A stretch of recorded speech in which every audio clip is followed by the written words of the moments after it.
Hey everybody, my name is Ryan and today I'm going to give you a few tips and tricks on how to use Photo Factory product themes.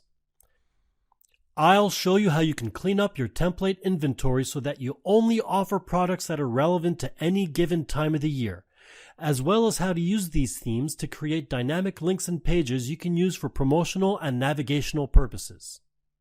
To start, we're going to clean up our card templates, removing themes such as 4th of July and Halloween, which aren't useful themes around Thanksgiving and Christmas. Let's get to it.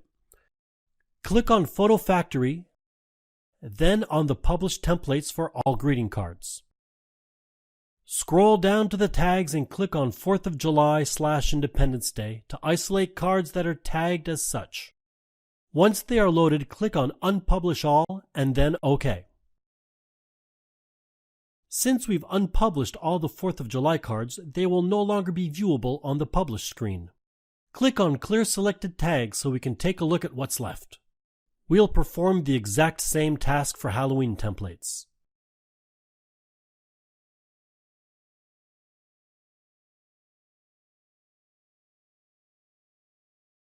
We did it! We've removed two themes that make no sense for early November. All we have to do is keep cleaning. You can also perform a very similar task to mass publish products, clicking Publish instead of Unpublish. Now let's take a look at how we can use themes to create dynamic links and pages. Creating the link is simple. From your product catalog page, click on your target theme and copy the link found in the address bar. This is the link we'll need to attach to a button. Let's try it out.